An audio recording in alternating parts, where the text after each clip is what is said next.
really blonde. Doesn't it? Yeah, did you get it colored? No, I haven't even gotten my hair cut in a year. This is just You haven't cut your as hair in a year? no. Then how does it work? How does my hair work? Like if I don't cut my hair, it doesn't work. Like I Oh, well, can't here do I'll show you anything to this. it. It's very long and it's not great. I wouldn't say my hair's That well. looks great. Look at that. It is long. Oh my gosh.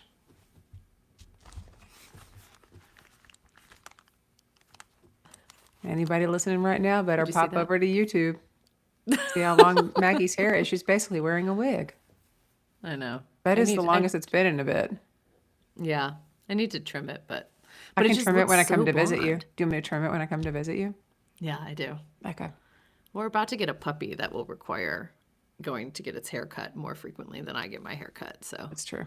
That's true. Excited for that little pup. yeah, we'll see. Fruit Loop the Punchy Hunch. That's When its this name. episode airs, we'll probably have little baby Fruit Loop with us. That the dog's name is Fruit Loop the Punchy Hunch. Fruit Loop the Punchy Hunch, Austin. Okay. Well, at least it's got its own Yeah. song. Yeah. Well, that's the most important thing about a pet is having a brand identity and a jingle. You know, like we have Della Marie Kadee Kadee, Della Marie Kadoo, like that one. But then Della also Oh. has other names. So she's Della Taco Bella Conquistadora Heart Austin. Oh, So we wow. have, I didn't know that. you didn't? You didn't know that we have our dogs heavily branded, ready for sponsorship opportunities or commercial gigs? I, No, I we're know getting Fruit Loop now. the Punchy Hunch. I know now. Yeah, Fruit Loop the Punchy Hunch is a tiny little pup Yeah. that we're excited to add to our family. You'll just miss him. I thought you were getting him while I was there. Well, we're gonna get him on Monday once Oh, you fly back. I know. You're okay. gonna just miss Fruit Loop. Okay. You'll have to come back. I will. I'll let it get some of that puppy energy out. I don't know. I don't know. I don't think it's gonna have puppy energy. I think it's gonna have just good boy energy the whole time. Okay. Let's hope so. It's my first boy dog. Yeah. You know You'll what I be fine. read? What? Yeah, I read that there's not really a difference because I was like, what's better, a girl dog or a boy dog? And it was like they're not really different, but boy dogs might be more like playful and also harder to train. Interesting. What does that say? Is that like a metaphor for also just men in general? I think it's just kind of like Harder you to know what, train. the wieners are harder to train, The but more wieners are playful. harder, but more playful. All right. Well, I'm going to clap and then we'll take us into it. 1, 2, 3. This is The West Wing, Season 1, Episodes 21 and 22, and Season 2, Episodes 1 and 2. How are you It feeling is crazy after we're going this? into season 2. I know, right? How are you feeling? These 4 episodes could have been an entire show, like an entire This series. the most intense episodes of the whole show so far. And I have to tell you, I thought that episodes 1 and 2 of season 2 were the finale of season 1. And I was like, we're really ending on a literal bang. This is crazy. But it actually ended on the cliffhanger. Yeah. And I just couldn't stop. I just kept watching. I didn't Yeah. stop. I couldn't stop, Amanda. I could not stop myself from keeping going. You're going to be so shocked, and so are our listeners, when I tell you at the end of this episode the fun facts, the interesting things about these 4 episodes, particularly that season finale and rolling into season 2. I mean, when I read them, oh my gosh, I hate a dang. cliffhanger. I Tell know. me No, now. no, no, no. Let's get through it and then we'll get to it. Oh my gosh. All right, Okay, well, I'm going to go and fast so I can get through it. I'm going to improvise a brief here because I have Oh, not yeah. written one, and for that I apologize. So this is going to be off the cuff. These 4 episodes require a brief that should be short, but I have to say, you could just take me to court because I have a lot to say about these many minutes. I have a lot to say about what we saw. And it makes me wonder who's really in charge of the law? Because lots of our favorites were harmed and in the line of fire, and some of their injuries were serious and dire. It makes you wonder.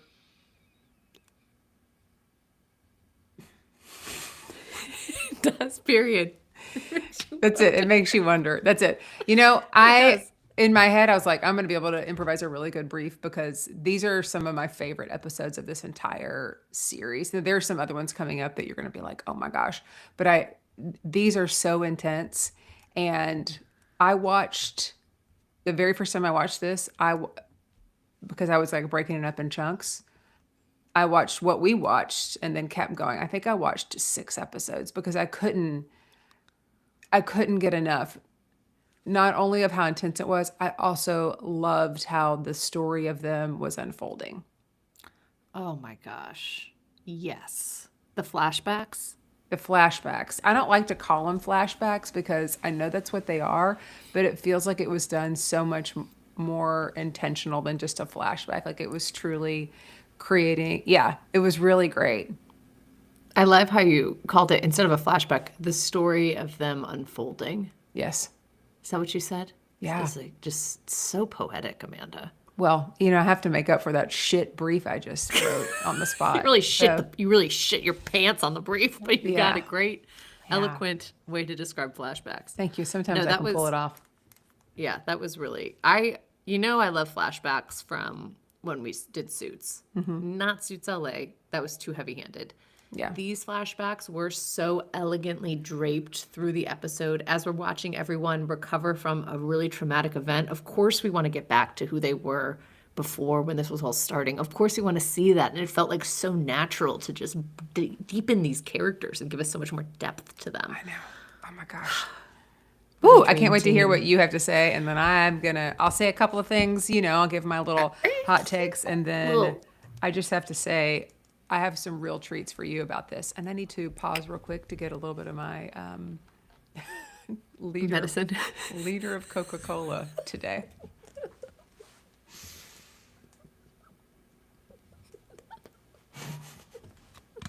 It's just so big, Amanda. It's so big.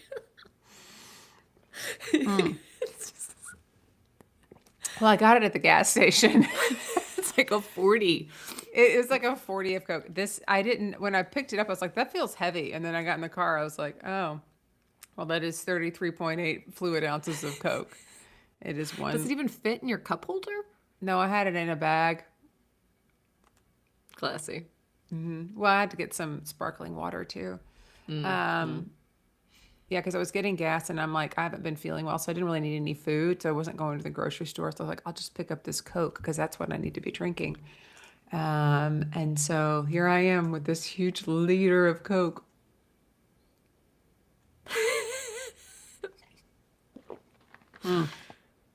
Brava. Secret real quick. It's like a little bit flat because I opened it yesterday. And I like that. I like it flat too. It's I juice. like a real Coke that's just a day flat. Yeah. Because then it's not soda, it's juice. It is. I'm basically drinking, the Precious the juice. nectar of our earth. Okay. Yes. Straight the sugarcane. The nectar of our ancestors. Yes. Okay. So season 1 is ending, and there's obviously been trouble polling for Bartlett. So it starts, and they are doing a massive poll. This is like going to say the state of the administration. Yes. And I love it because I love a survey.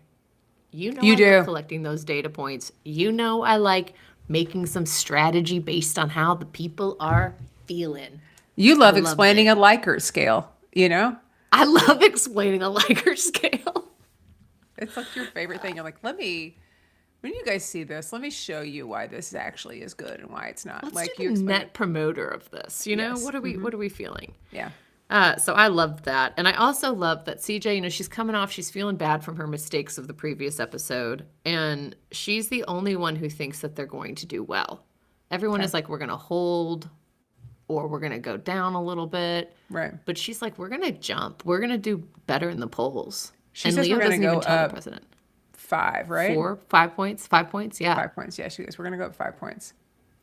They end up going up 9. I know, right? That's an insane jump. Can I just cut to something real quick?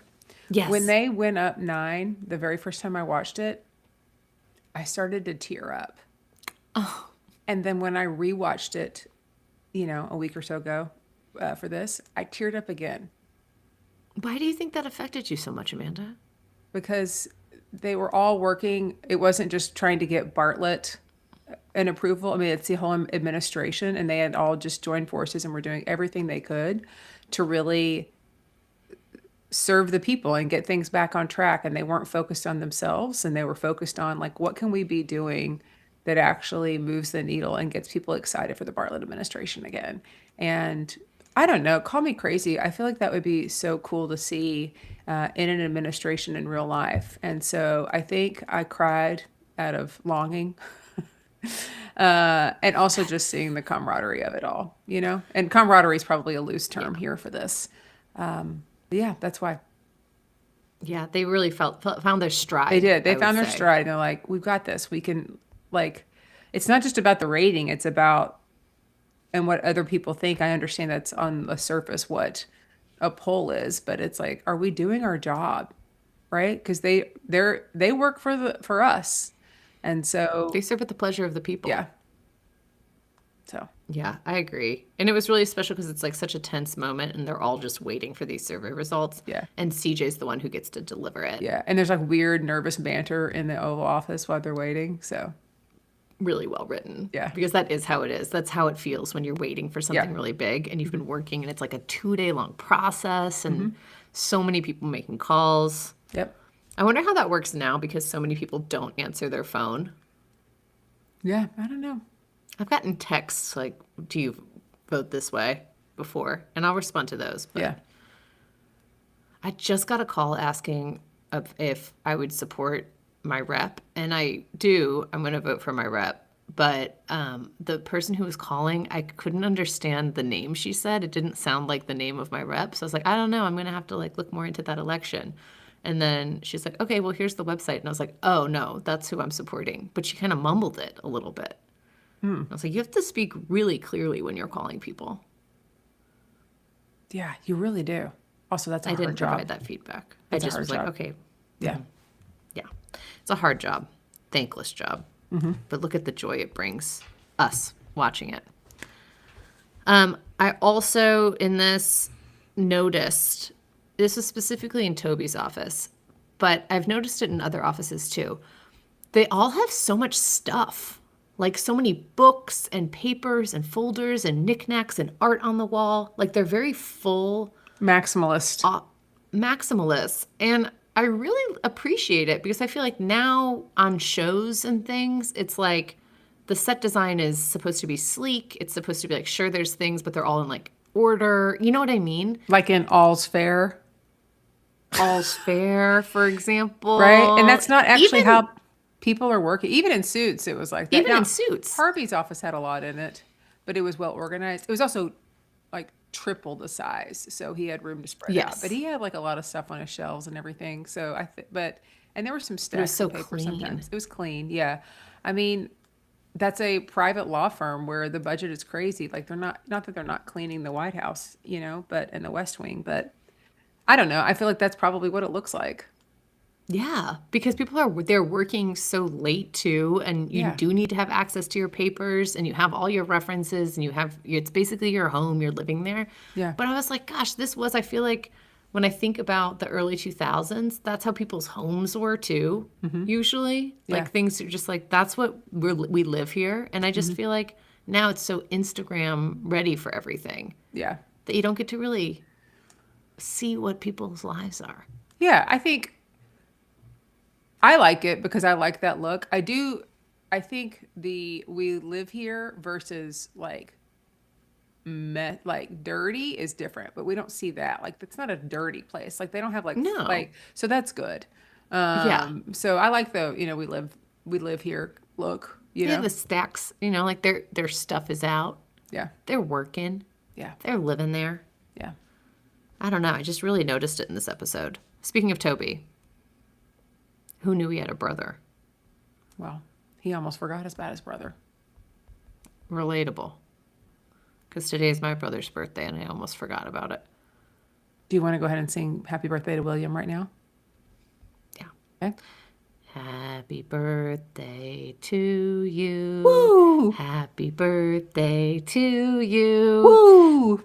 Happy birthday, dear William. Happy birthday to you. And That's a hard song to sing. more. Well, I didn't chime in until the end because sometimes our audio is behind each other, and editing that while these are separate tracks is kind of a bitch. And so I'm going to do that though for you, William, just to make sure. Don't forget to like, subscribe, Yeah. and leave a review. Yeah. No, but that's a really hard song to sing. I remember you had to sing that for like select choir audition. Oh, yeah, all of them. And it's like, wow, that's a hard song to sing. When I was, Can't I sing? if you were going to go and audition for something now and you couldn't sing Happy Birthday, what would you sing? Well, I wouldn't sing Happy Birthday because I think that's too hard. I would sing Amazing Grace. Okay. Never heard you sing it. What would you sing? Well, when I was in theater camp in the summers, and even in middle school, and they said you can sing Happy Birthday or something else. Do you know what my something else was? Bippity boppity boo. Sing it, sing it, sing it. No, I'm good. I just rapped Supersonic in the last episode mostly for a those who missed it. Yeah. It was like, Is it mostly a spoken song? Hang on just one second. For the viewers, we're getting a FaceTime from your husband, my brother. Oh, Oh, She's recording with mommy. hey, what's up, buddy? Are you still recording? oh, that's my Yeah, child. it's okay. We can pause. Oh, it's all right. You wanted to say hi. Hi. Hey, I'm coming up for your birthday party. Good. All right. Are you excited? Yeah. I heard we're going to do some fun things at your birthday party. I can't wait to help. Do you want me to wear a costume? Sort of. No poodle costume. No what? Full poodle costume. No poodle Your costume. poodle costume. Okay. Yeah. Well, if y'all can just help me pull it together, I'm happy to wear a costume for it. Okay. Um, Sorry to interrupt. no, it's okay. Also, I was wondering one more thing, Robbie. Do you think maybe like on Saturday night before your party, we could try and catch fireflies and have s'mores? Because that looked like a whole lot of fun. No, we did that last night. Yeah, can we try it in a couple of weeks when I'm there? So, Sure. Okay. I can't wait to see you. me too. Okay, I love you. Love you. All right, bye. All right. Uh, Right when I appreciate entered, he goes, two "Oh, things. she's recording an episode with your mother." Yeah, I appreciate that. I'm in a full other building, like trying to not get interrupted by my children, And then they just they call interrupt you. you through me. Yeah. The other thing is that Robbie wants you to wear your poodle costume for his birthday. Oh, that's what he was saying? Yeah, Oh, your poodle costume. okay.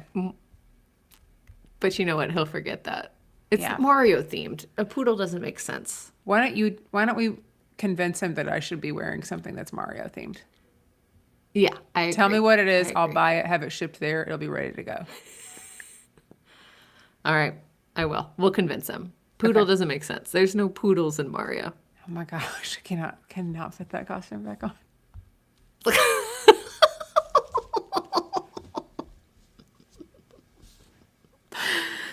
If all he wants for his birthday is for you to wear the poodle costume. I just don't think it makes sense. I think we need to stay on brand. You guys are good at performances, and it makes a lot more sense. That's true. Okay, back to Toby and brothers and not knowing that your brother happens to be in outer space. You know, Sure. you don't know. Sometimes Yeah. you don't know where they are. Ironic that my brother called right when we were talking about brothers. I know. It's like the universe is really conspiring for Yeah. us. to remind us about our brothers. Yep. This is awful, though, because his brother really is trapped in space, and there's a problem, and that's a lot to be worried about while you're also trying to do all the other things that are happening in these 2 episodes. Yeah, I am going to skip ahead real quick and tell you something in case you did not know this. So, he's on the Columbia, which is having a reentry problem. But I don't know if you remember that in February of 2003, that the Columbia disintegrated upon reentry, and it actually killed all 7 crew members. So this happened 3 years before.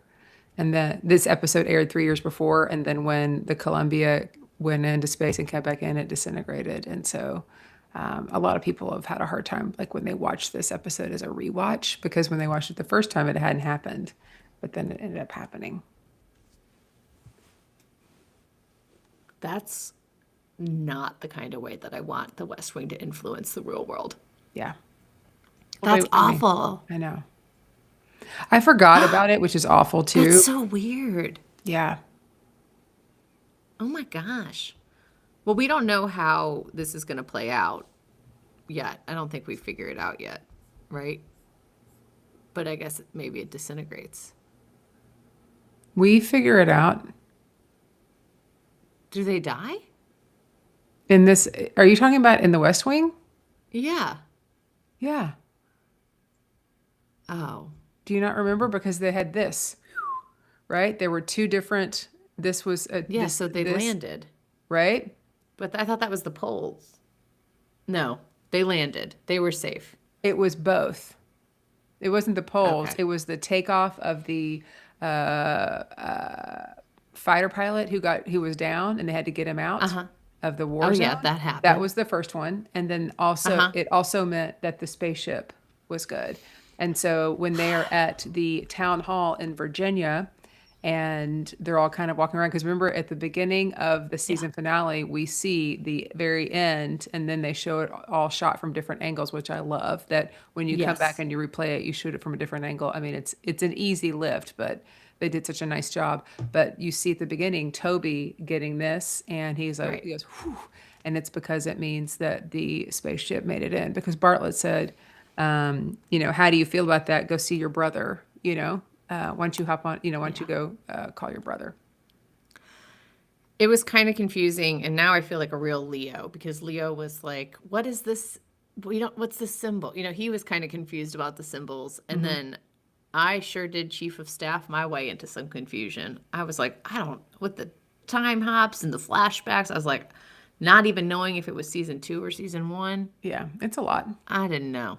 It was a lot of like this. I thought it was like, we're doing well in the polls because you're talking. But of course, we already knew that they was doing well in the polls.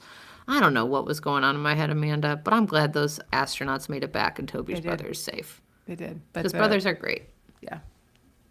Happy birthday, William. Happy birthday, William. The Lori thing did not play out how I was expecting. They're like, okay, Bartlett says, if she ever wants a job with the Attorney General's office, just let me know. Right.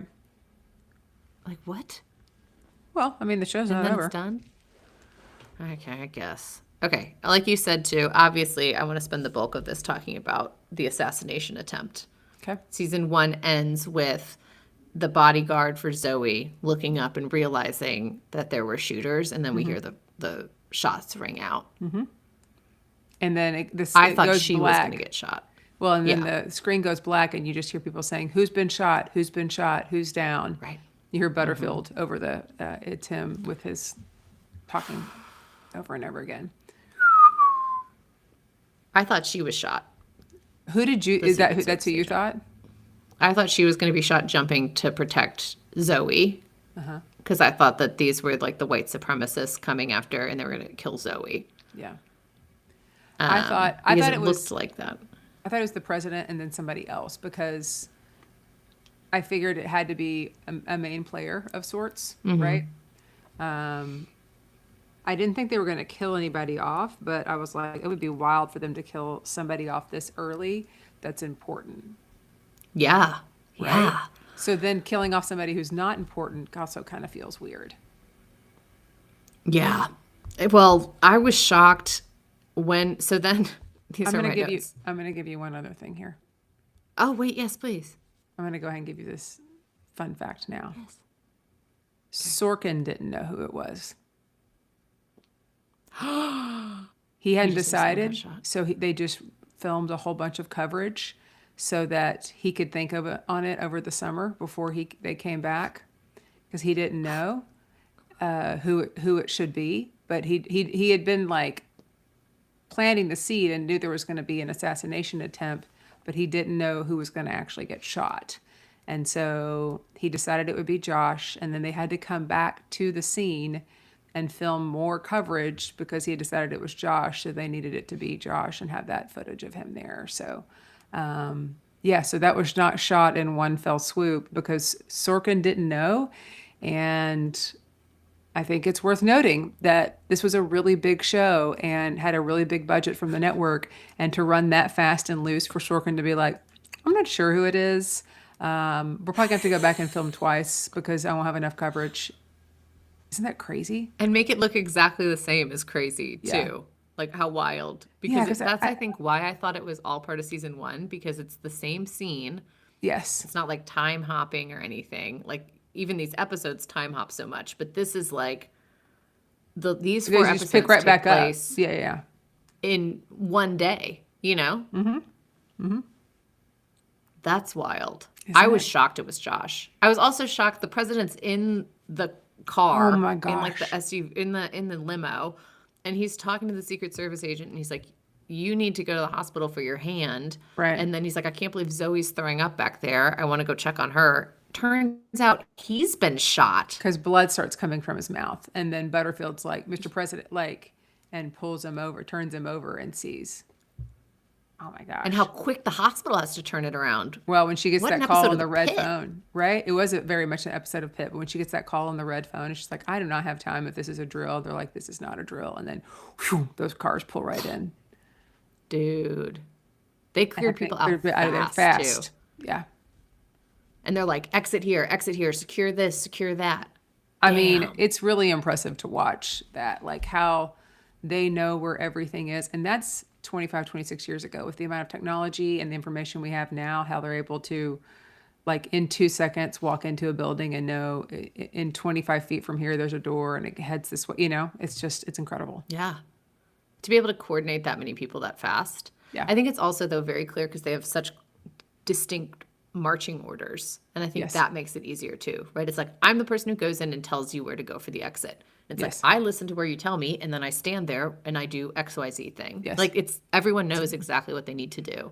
Yeah. Well-oiled It's machine. like dogs who want training from their owners. Like they need to be told what to do.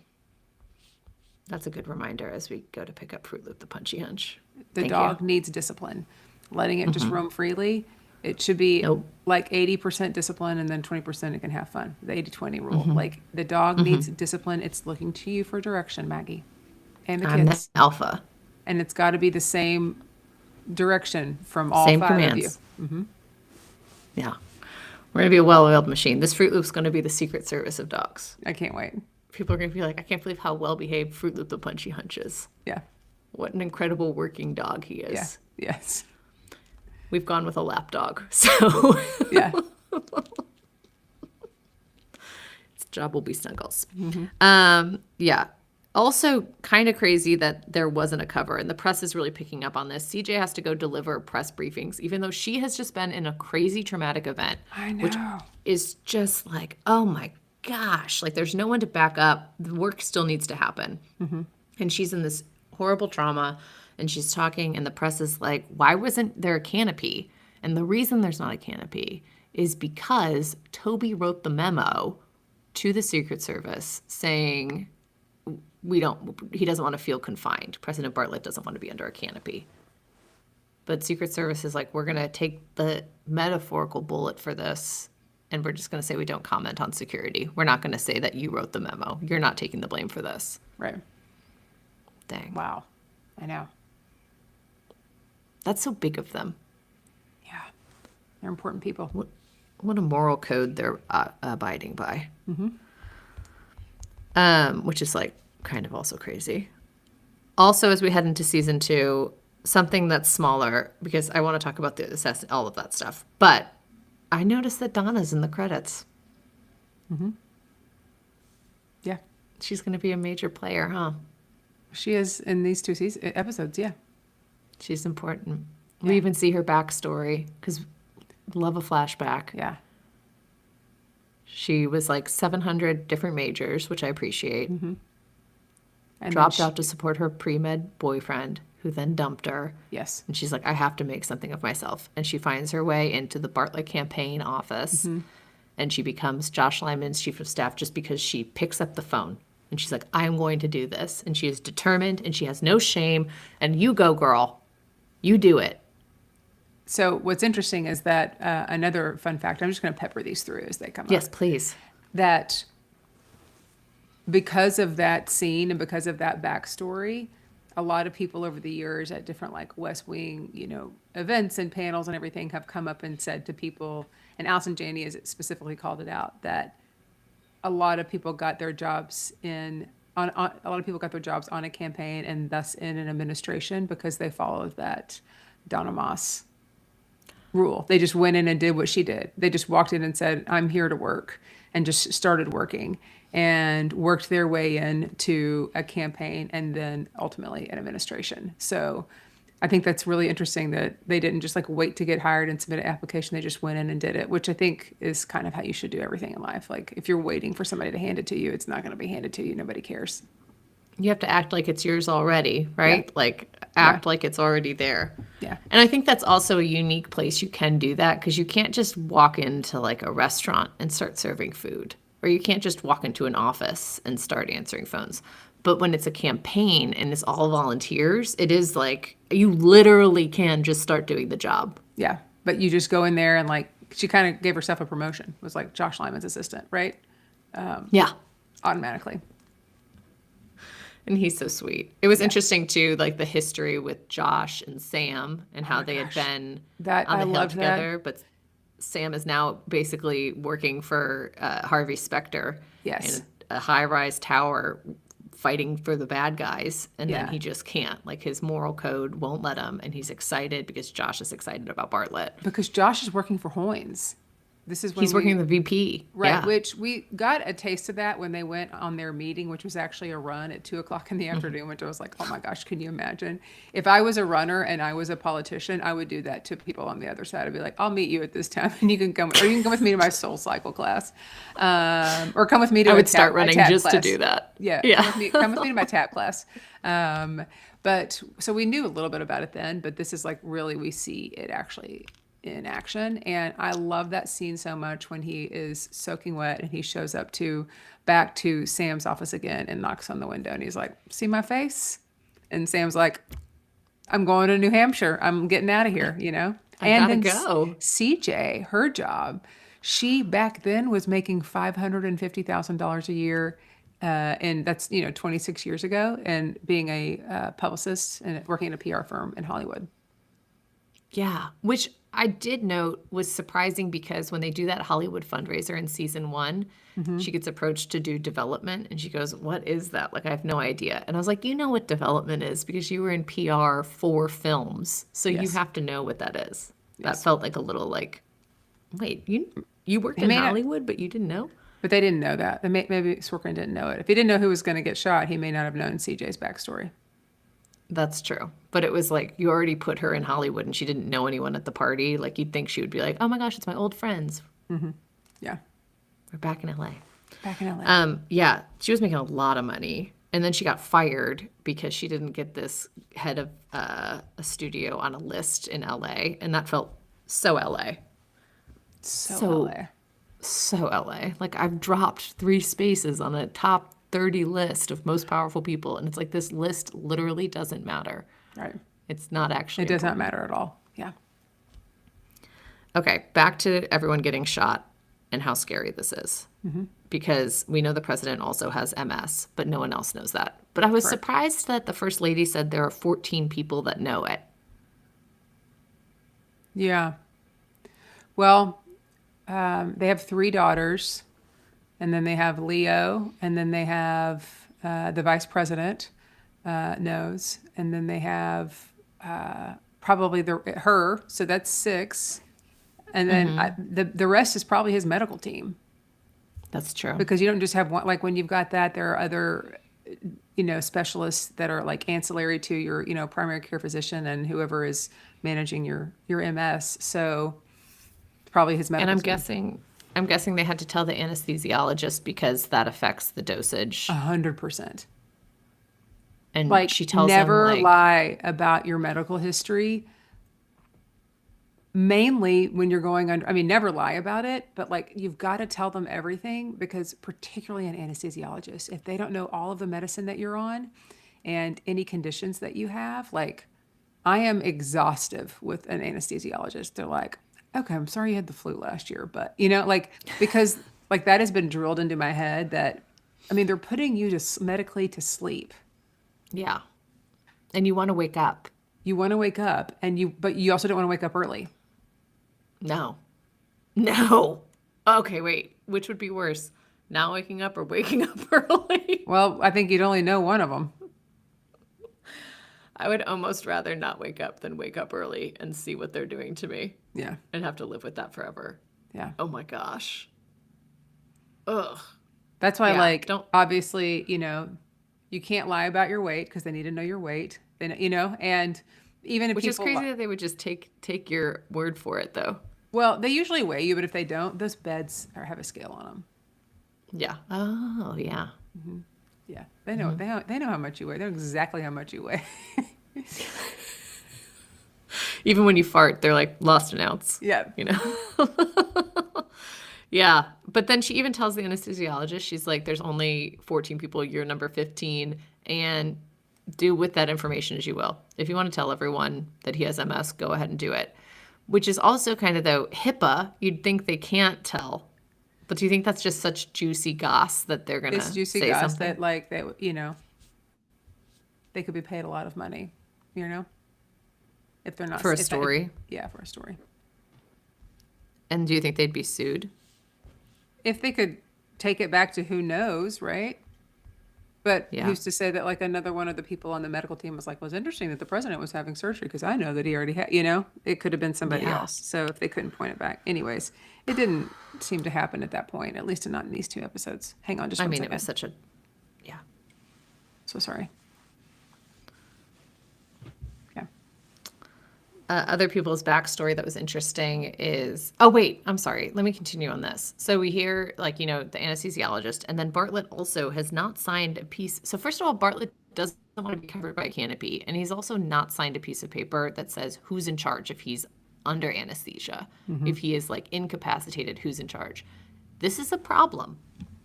It's Because a this big is kind deal. of this is kind of a big job. It's not like, oh, we'll just figure it out. It's like, no. Major decisions have to be made. Are we going to deploy the military? Are we going to hold off? Like what they're in the situation room, and it's like no one knows who the actual decision maker is in these different pieces. Like But all they kind of have brought- a different opinion. But they brought Hoynes in. So it's like they knew that it should be Hoynes, but there really wasn't a piece of paper saying that it was Hoynes. And so Right. Hoynes Without that comes, piece of paper, right. And so Hoynes is in there making the decision, and he does not listen to the National Security Advisor. Instead, listens to Leo. yeah.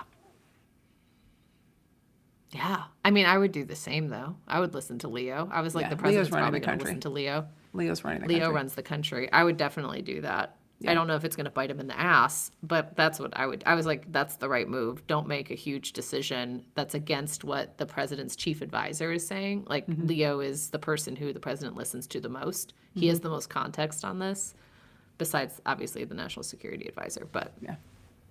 yeah, stressful. Get your ducks in a row. Sign the papers, I know. When you're the president. I understand if you're just some Joe Schmo on the street Yeah. and you're like, I don't know. But don't know. the Y'all- president y'all of the figure it United out. States, Right. that's got to be day one, action one. Yeah. I also love Toby's flashback, how he thinks he's going to get fired and he's at a bar drinking and he's just like, I have never won an election. He's just such an Eeyore. He's is. never won anything, but he is the one person that does not get fired from the staff. Leo No. keeps him, hires Lyman, hires Sam, hires CJ. who Toby actually hires CJ. He flies Yeah. out to LA and gets her.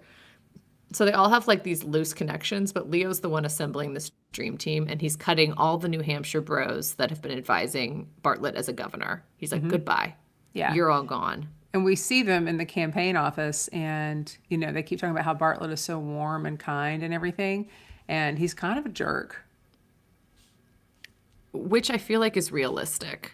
I feel like politicians are like, they put on a show for people, but you have to be a certain level, not present company excluded. Of course, thank you. You will not be that way. You're warm with everyone. But I feel like in order to get to that level, you have to have such a very clear vision, and you have to be like, this is how it is, or it's not going this way. You know, like you have to be kind of a dick, I think. Yeah. Do you agree? To an extent, I think being a dick kind of takes it to the next level. I think you can be really firm and stand your ground, but you don't have to be a dick. Like a dick is just like being rude for the sake of being rude to get something done. And I think if you are firm, stand your ground, and let people know you mean business, that's very different than like, I'm going to be rude for the sake of being rude.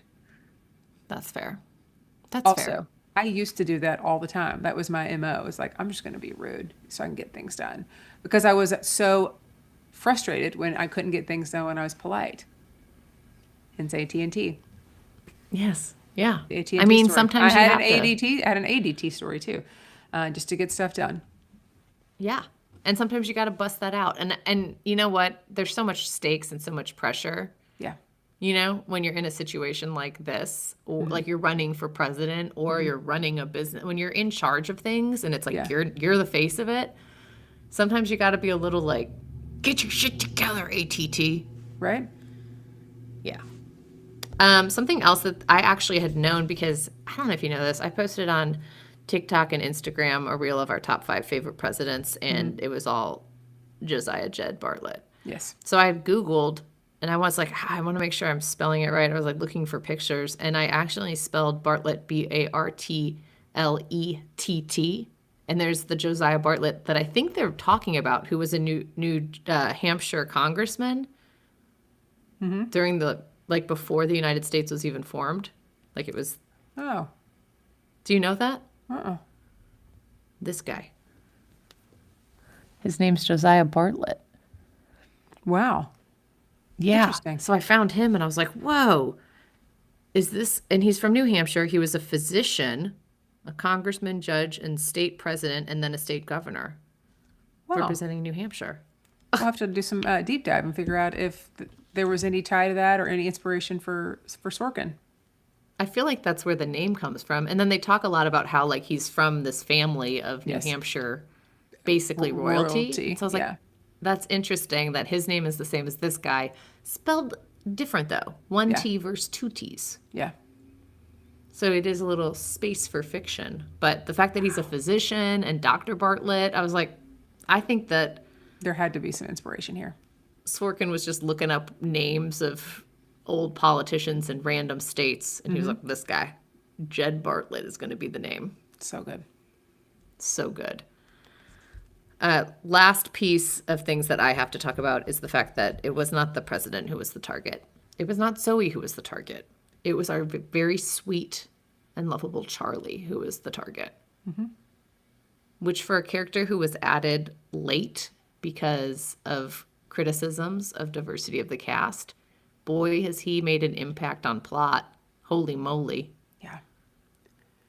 It's also a lot to be 21 years old and find that out. Yeah. That's huge. This poor guy. Charlie's had a hard life. He has had a hard life. And he keeps showing up every day doing the work for the president.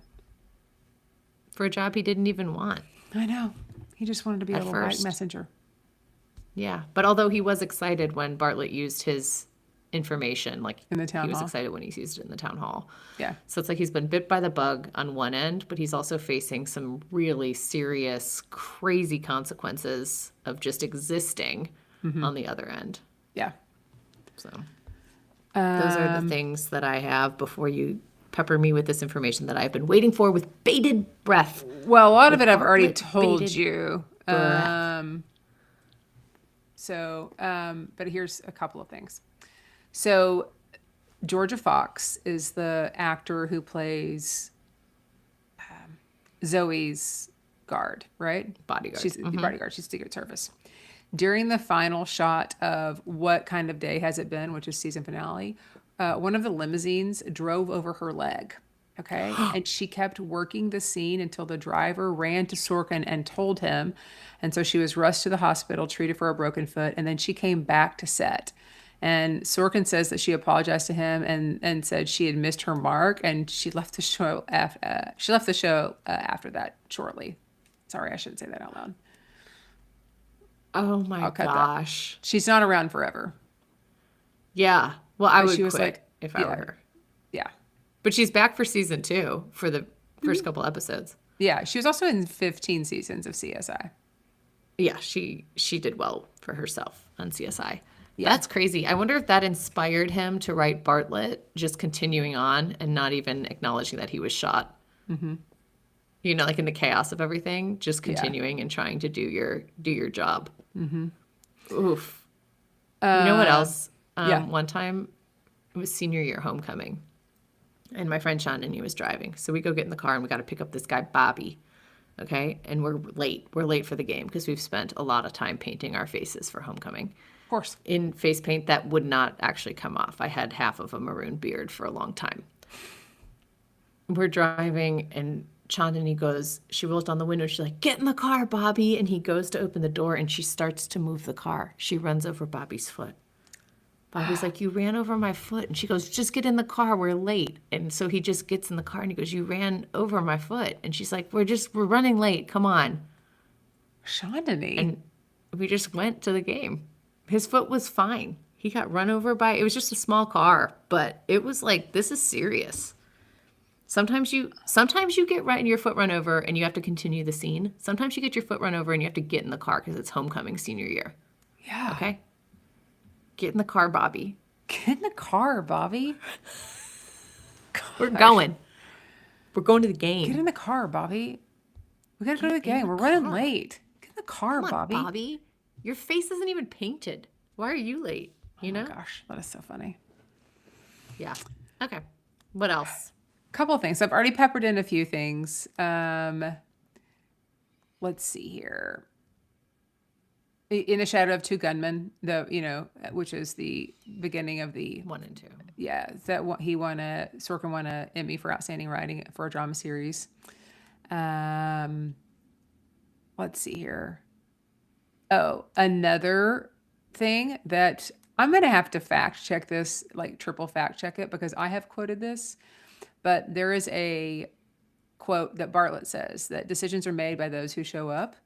And I've also heard the quote as "the world is run by the people who show up." And they're saying that entered the lexicon and the zeitgeist after Bartlett said that. And I thought that was like a way old quote. So I'm going to double check this because that's fascinating to me if it's that recent.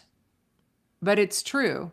He's not wrong. I used to say this a lot at DCH because people would come to these town halls that we would have, and then and they would come and participate and ask questions. And then we would say, if you can't come, at least submit your question.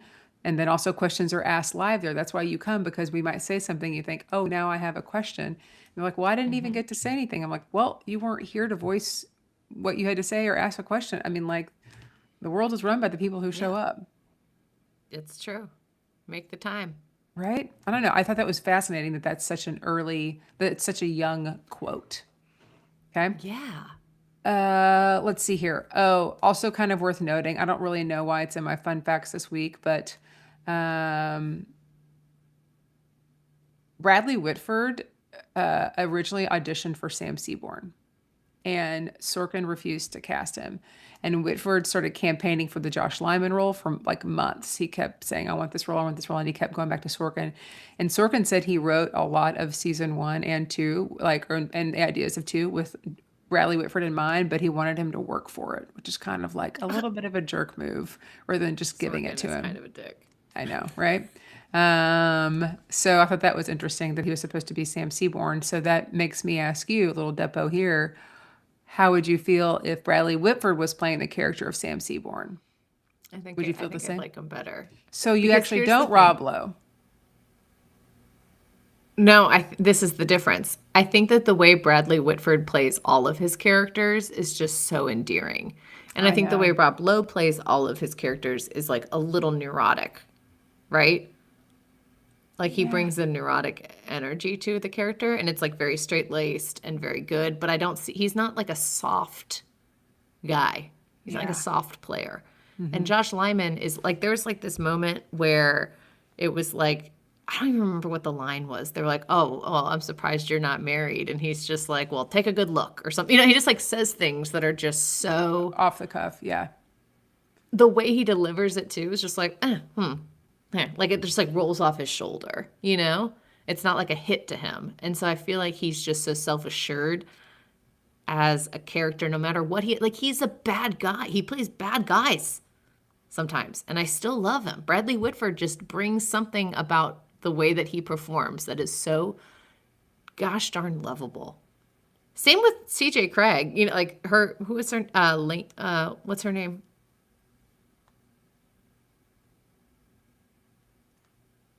What's her name? Allison Janney? Allison Janney. Oh.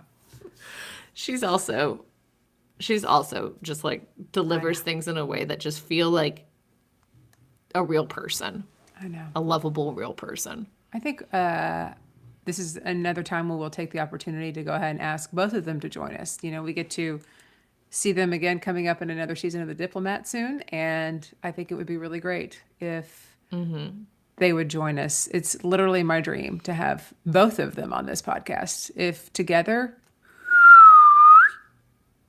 I might Would you have be a so disappointed if you have them on or we have them on and then they're like not at all like this is all an act. Like they're incredible actors, and so we think that we're getting this authentic performance of these characters because they must be the most authentic people, and then they come on the podcast and they're so stiff and so like what's my line? And it's like, what? Who are you? Like you're I don't think that would be the case. Do you follow Bradley Whitford on Instagram? I can tell you right No, now, I have he's to. the opposite of stiff. Is he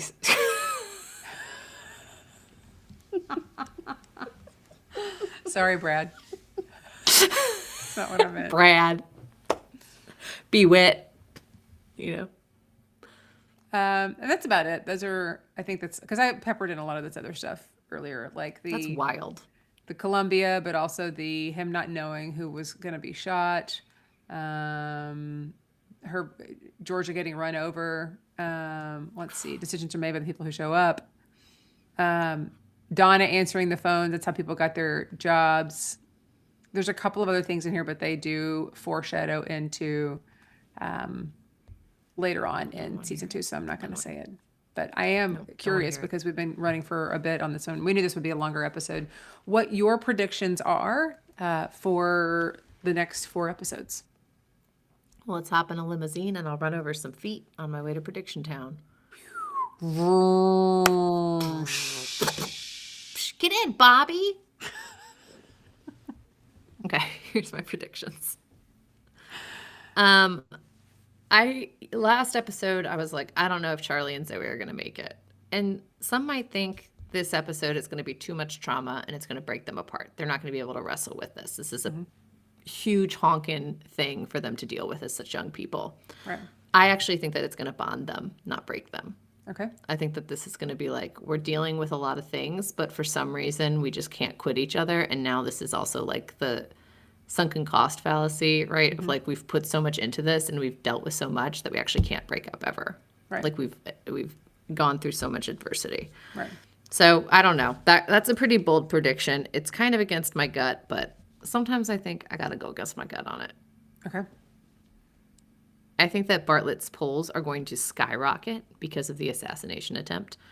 But then I think that the MS is going to get leaked, and then I think people are going to feel lied to. And I think that they're going to be like, he's not an honest person. How can he lead? He's got this illness, and then it's going to tank, and he's going to have to dig his way up. I think that'll happen right before the midterms. Okay. Because we still have the midterm elections, right? So it's going to be like, whoa, unforeseen popularity, like insane, nothing can touch Bartlett, and then the MS is going to drop, and then it's going to be like, whoa, we don't know anything about him. Right.